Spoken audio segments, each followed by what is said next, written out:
Here's a little bit about how to use the TI-83 or 84 to do complex numbers.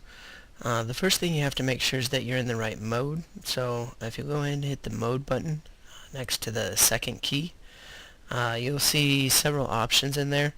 The one we're looking for is almost all the way at the bottom. It says real, a plus bi, and this r e to the theta I. So if you'll scroll down with the arrows, you'll notice different things flash. All these we want to keep the same. But instead of real, I'm going to scroll over and choose the a plus bi. So once you're over that, go ahead and hit enter. You should see the real unhighlight and the a plus bi be highlighted. Once that is done, you don't have to do that again unless somebody goes back and changes it. So I usually just keep it in that mode all the time. After that, go ahead and quit. So second mode quits. And now you can start to use complex numbers. So if I want to do, say, the square root of -9, okay, I can put in the square root of -9.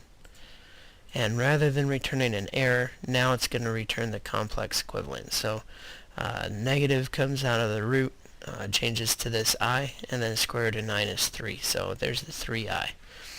If I want to do any other operations, I can also do those. So if I want to do, say, 2 plus 3i, let's type in 2 plus 3, and then the I, you'll notice is in yellow right here above the decimal point. To get to that, I just hit the second key and then the decimal point, so that's 2 plus 3i. And let's say we want to multiply by 1 minus I. So we'll put 1 minus I in parentheses. Multiply those, hit enter. Usually we would FOIL that out, change the I squareds to -1, so on and so forth. We can just hit enter now, and there's the reduced form, 5 plus I. So this will allow you to do different things like that. If we want to try a division, we can try 1 plus 3i divide by, let's say, 5 plus 2i. Alright, and that division, we'll go ahead and hit enter. Notice there's a decimal, okay, a pretty long decimal right there, and 3 dots at the end. That means you can scroll over. So if I hit the right arrow, it gives me more numbers, and there's the I that's at the end. Now that's not a very useful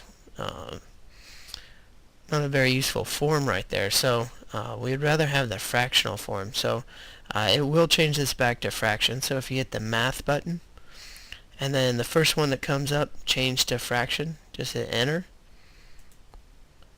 and then enter again. That will change that answer into a fraction. So this is the 11/29 plus 13/29 I. That I is not in the denominator with the 29. It's just how the calculator has to type it. So that's 13 divided by 29, and then times I on the fraction, not the I in the denominator. So I hope that's helpful. If you have any more questions about using the calculator, let me know. You will be allowed to use these on your exam, so feel free to practice, get the hang of it, make use of it for those complex numbers.